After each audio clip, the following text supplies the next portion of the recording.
किशनपुरा व हाल निवासी mission compounder निवासी संजीव कपूर व उनके पुत्र केशव कपूर के विरुद्ध 12,06,000 रुपए की शालीमार टाउनशिप फैजाबाद बेहड़ में खसरा नंबर 1148 में स्थित जमीन पर कॉलोनी काटकर सपने दिखाते हुए धोखाधड़ी करने व लिए गए प्रतिफल को वापस मांगने पर गाली गलौज करने के तहत थाना बेहट में यश मित्तल पुत्र नवीन मित्तल निवासी जनकपुरी सहारनपुर ने मुकदमा दर्ज कराया।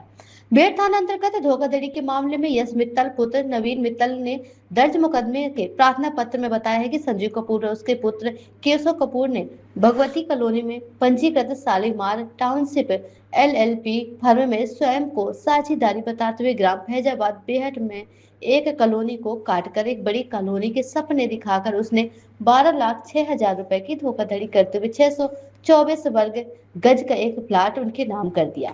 दिए गए प्रतिफल पर नगद लेन देन तथा RTGS के चलते हुए विवाद के बाद प्रार्थी यश मित्तल ने SSCP सहारनपुर व थाना बेहद स्तर पर तहरीर दी है, जिस पर कोई कार्रवाई नहीं हुई, जिसके बाद प्रार्थी ने अपर पुलिस न्यायिक मजिस्ट्रेट प्रथम की अदालत में पगड़थरन पत्र भी दिया गया है। न्यायालय में आदेश पर बेहट थाना में मुकदमा पंजीकृत हुआ है। पुलिस ने मुकदमा दर्ज कर जांच प्रारंभ कर दी है। शालीमार टाउनशिप के नाम पे एक इन्होंने अपनी फर्म रजिस्टर की हुई है और इन्होंने वहां बेहट में खसर नंबर 1147, 1148, 1149 में कुछ जमीन इन्होंने वहां खरीद की और एक बड़े स्तर पर इन लोगों ने एक टाउनशिप विकसित करने की बात कही और उसमें बैनाओं में भी ये लिखा है इन्होंने, मतलब लोगों को सुनहरे सपने दिखाने के बाद में ये एहसास करा कि जैसे ग्रेटर नोएडा में, बॉम्बे में, हैदराबाद में, बेंगलोर में बेस्ट क्वालिटी की टाउनशिप विकसित की जाएगी, जिसमें मतलब 15 मीटर चौड़ी सड़कें, बिजली की व्यवस्था, स्वच्छ जल की व्यवस्था, लाइब्रेरी आदि, सौंदर्यकरण सारी की सारी। और ये बताया कि आपके मेरठ, मुजफ्फरनगर, दिल्ली, नोएडा, हरपतपुर, ये इस किस्म के देहरादून के लोग यहां प्लॉट लेंगे और एक अच्छी कॉलोनी विकसित की जाएगी। नवीन मित्तल के पास इनका आना जाना था, ऑलरेडी पहले से था, उठना बैठना था। नवीन मित्तल ने और इसके पापा ने अपनी वाइफ के नाम, आशु मित्तल के नाम, अपने दोनों पुत्र यश और अंश मित्तल के नाम अलग अलग प्लॉट खरीदे, जिनकी कीमत 12,06,000 रुपये थी। और इसने क्या काम करा, उससे संबंधित चेक दे दिए, उनका इंतजाज बैनाओं में किया। बाद में इसने क्या काम किया, इसने ये कहा दोनों बाप बेटों ने कि साहब ये जो हमारी फर्म है, इनकम टैक्स का कोई लफड़ा है और ये फर्म नंबर 1 का पैसा हम अपनी फर्म में नहीं दे सकते, ये कहा इन लोगों ने। अब चूंकि आपस में उठना बैठना था, अच्छे संबंध थे, इन्होंने कहा अब क्या करें। क्या लगे, इन्होंने कहा कि देखो आपका नंबर 1 का पैसा हम उसमें रख रहे हैं, आपसदारी का उठना बैठना है, आप हमें इस फर्म की बजाय दूसरी फर्म में दे दो पैसा। तो इन्होंने क्या काम किया, आशु मित्तल के, यश मित्तल, वंश मित्तल की जो प्लॉटेड एरिया था 9 लाख रुपए अवध ट्रेडिंग कंपनी में ट्रांसफर करवा लिए, अपनी शालीमार फर्म बना करा के अवध ट्रेडिंग कंपनी में ट्रांसफर करा लिए। जो ट्रेडिंग करती है कंपनी, यस, इन्हीं की होगी, इन्हीं के जानकार हैं, कोई इन्हीं के अपने रिश्तेदार होंगे। अब इन लोगों ने तो पैसा देना था, इन लोगों ने पैसा दे दिया, 3,06,000, 3,06,000, 3,06,000 लोगों से इनसे नगद ले लिए। अब ये क्या काम किया, एक के साथ नहीं है, ये करीब 50-60 लोगों के साथ में इस किस्म का फ्रॉड किया गया प्रॉपर्टी को लेकर। यानी आपने एक अच्छी कॉलोनी को डेवलप किया, एक अच्छी कॉलोनी को कहा बहुत अच्छा उस पर विकसित की जाएगी, और आपने कुछ नहीं किया, टोटल प्रॉपर्टी सेल कर दी। और ये क्या है कि यदि आप लोग यहाँ प्लॉट खरीदोगे तो आपको अगर आज यहाँ 5 लाख रुपए की आप लगाओगे तो आने वाले 1 साल में इसका 4 गुना रेट मिलेगा। अब लोभ के कारण जो सुनहरे सपने आप लोगों ने दिखाए हैं लोग बाग आज एकांत महसूस करना चाहते हैं, पहाड़ों की तरफ जाना चाहते हैं, चूंकि वो हिल एरिया है।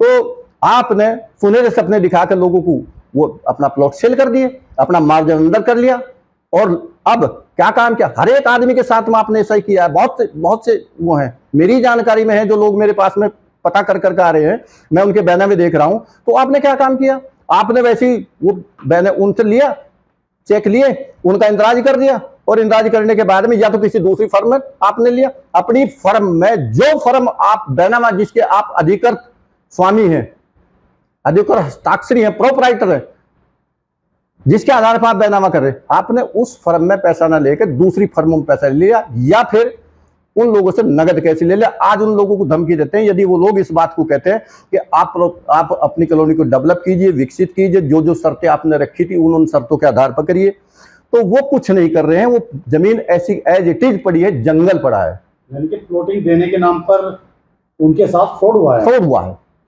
और इसी आधार को लेकर जब इन लोगों ने कहा, हरिप्रकाश मित्तल, नवीन मित्तल आज की फैमिली के लिए पढ़े लिखे लड़के हैं, उन्होंने कहा कि हमारे साथ में चीटिंग हुई है। आप उन लोगों ने कहा कि आप ऐसा क्यों कर रहे हैं, या तो आप हमारा मार्जिन के अनुसार पैसा वापस करिए, नहीं तो हम आपके खिलाफ कार्रवाई करेंगे। तो आपने क्या काम किया कि आपके पास ऐसा कोई सबूत नहीं है, आपने प्रतिफल कंसिडरेशन की धनराशि नहीं दी है। यहां देखिए आप कितना बड़ा खेल होता है। कंसिडरेशन, अगर आप ये बैनामा कर रहे हैं और कंसिडरेशन नहीं हुआ, प्रतिफल की धनराशि नहीं दी गई, तो बैनामा का मतलब क्या है? आपकी शुरू से मंशा ऐसी थी, आपने घुमा फिरा पूरा खेल सोच समझ के। अब इन लोगों को इस बात की जानकारी नहीं थी, जब फंस गए, अब फंस गए, उसके बाद में कानूनी कार्रवाई करने के सिवा क्या? हमने इस बात की जिक्र थाना पुलिस से किया, एसएसपी साहब को प्रार्थना पत्र दिए। उसके बाद में हमारे पास एक इशारा था कि हमने माननीय न्यायालय के आदेश से ये 3 मुकदमे दर्ज कराए इनके खिलाफ, और भी मुकदमे दर्ज होंगे इन लोगों के खिलाफ, जिन के खिलाफ अब आज के जो आपका जो एपिसोड है, जो आप सवाल पूछ रहे हैं, इस बात का मैसेज समाज के अंदर जाएगा। जिन लोगों के पास ये जाएगा, ये वीडियो या जाएगी, ये मैसेज जाएगा, तो वो लोग निश्चित तौर से इनके खिलाफ कार्रवाई करेंगे। लगभग कितने लोग होंगे जिनके साथ फ्रॉड किया गया है? देखिए मेरा मानना ये है, अभी तो कम से कम 10 लोग ऐसे होंगे, 10 लोग ऐसे होंगे। ये 5-5 हजार 6-6 हजार गज के बैनामे किए हुए कुछ लोगों के, तो बड़े स्तर का खेल है। और आपने मतलब कोडियो के रेट, मतलब एक कास्ट की जमीन कोडियो के रेट ली, और आपने इस तरीके से बेच दी जिस तरीके से मिशन कंपाउंड की जमीन हो, सिटी के अंदर की जमीन हो, तो कितना मार्जिन आपने कमा? यानी कि कहीं ना कहीं इन लोगों ने सरकार के साथ भी धोखा किया है। बिल्कुल किया है, 100% किया है, सरकार के साथ में धोखा किया है। एक जानकारी ये आ रही है कि इस संजीव कपूर जी ने 100 करोड़ से ज्यादा के चेक मार रखे लोगों को। अब देखो ये तो मेरी जानकारी में नहीं है, लेकिन हाँ इसने जिन लोगों तो कुछ लोगों से फ्रॉड करके जो पैसा लिया है, मेरी जानकारी में ये तो है, जब चेक बांटने वाले आएंगे मेरे पास, तो उनके खिलाफ निश्चित तौर से कानूनी कार्रवाई की जाएगी। वकील साहब आपका शुभ नाम? मैं चौधरी अशोक कुमार एडवोकेट है, चैम्बर नंबर मेरा 47 सिविल कोर्ट सहारनपुर। वकील साहब, जैसे ये धोखाधड़ी उन लोग उसने की है लोगों के साथ, यदि भविष्य में किसी के साथ ऐसा ना हो सके, आप एक एडवोकेट हैं, अच्छी सलाह दे सकते हैं, क्या कहना चाहेंगे आम जनता से या लोगों से? देखिए मेरा कहना यह है, मानना कि आज का दौर ऐसा है,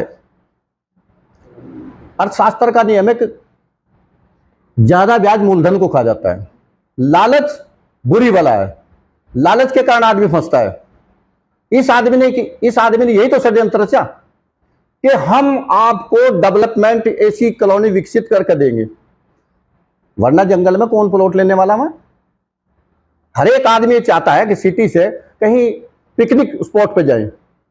इसने उसको एक पिकनिक स्पॉट का रूप दिया, और उस जमीन को, जो जमीन इसने 20 लाख रुपए बीघा खरीदी थी, 2 करोड़ रुपए बीघा बेच दी।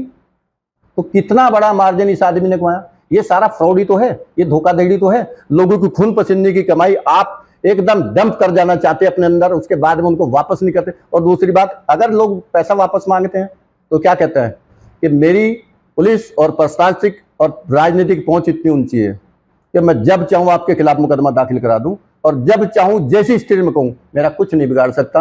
आज की तारीख में मैं इस शहर का पैसे वाला आदमी हूं। अरे अगर पैसे वाले आदमी हो भाई, तो आप ईमानदारी से काम करिए ना। आप मित्तल साहब के 76 लाख 12 हजार रुपये दे दीजिए, सहारनपुर के कुछ राजनेताओं का भी अक्सर ये नाम लेता नजर आता है, या कुछ आपकी जानकारी में है कि सहारनपुर में कुछ बड़े नेताओं के ये नाम यूज देखिए जिस आदमी के पास में ठीक ठाक पैसा हो जाता है, पैसा कहाँ से आता है? जो रोजमर्रा की अपनी रोजी रोटी कमाता है उसके पास पैसा नहीं होता। ये तो कुछ ही लोग हैं, चंद लोग हैं, ये कुछ ही दिनों में एक आदमी आज जीरो पे है, वो आदमी पता नहीं 6 महीने के बाद में हीरो बनकर उभरता है। तो ये स्थिति है। और जब आदमी के पास में इतना पैसा आ जाता है तो निश्चित तौर से उसे राजनीतिक शरण, वो खुद अपने आप को बचाने के लिए राजनीतिक शरण में जाता है। अब इसी किसकी शरण मिल रही है, किसकी नहीं मिल रही है, ये तो आने वाला समय बताएगा कि कौन लोग इसके मुकदमों में कितने अप्रोच करते हैं। आपको लगता है किसी राजनीतिक व्यक्ति का इसके पीछे हाथ है, या ये ऐसे ही ड्रामे करके लोगों में अपना भय बनाता है? अब ये तो जानता होगा, इसका भगवान जानता होगा। लेकिन निश्चित तौर से मैं एक बात कहता हूं कि जैसे हमने ये मुकदमे नवीन कुमार मित्तल, उसके परिवार के लोगों ने दर्ज कराए हैं, और इस मामले में सही जानकारी तब होगी कि जिन जिन लोगों का नाम लेते क्या वो लोग वाकई इसका साथ देते हैं या नहीं देते हैं।